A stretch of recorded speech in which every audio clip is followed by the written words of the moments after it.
everyone!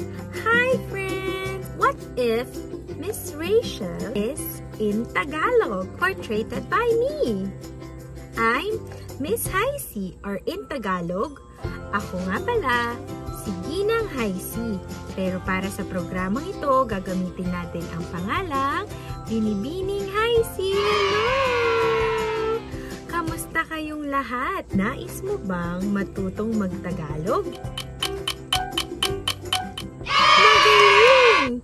Sige nga, sabihin mo nga, nanay. Isa pa, nanay.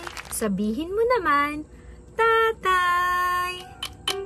Tatay. Maraming kataga ang sinasabi sa Tagalog sa pagtawag sa nanay at tatay. Pwedeng sa ibang lugar, mama or papa, o di naman kaya mula sa salitang Ingles, tinatawag ang kanilang nanay at tatay ng mommy or daddy. Kahit anumang salita ito, alam natin na mahal natin ang ating mga magulang. Hello mga bata, nais mo bang matuto ng kantang Bahay Kubo? Halina't samahan mo ako kumanta ng Bahay Kubo.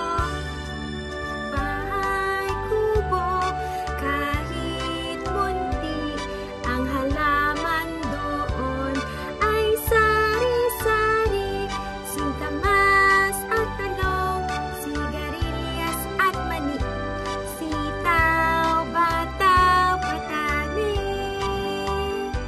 kundol, patola, upot, kalabasa, at saka meron pang labanos, mustasa, sibuyas, kamatis, bawang at luya.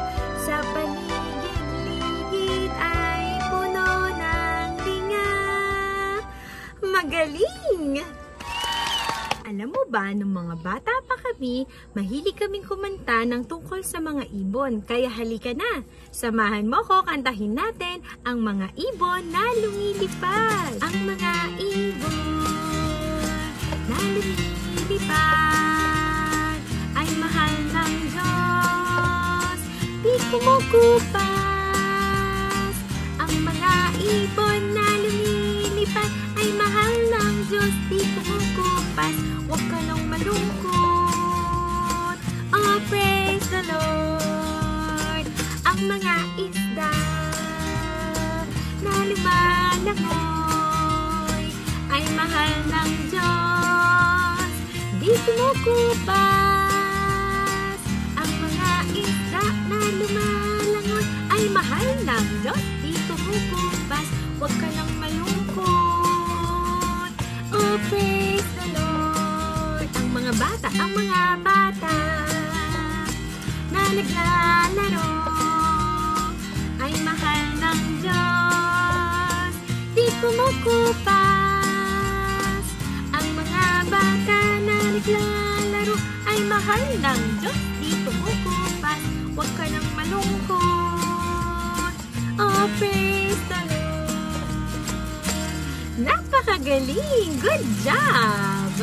Hanggang sa muli mga bata, tayo ay mag-aaral ng O at Opo at marami pang iba. Paalam!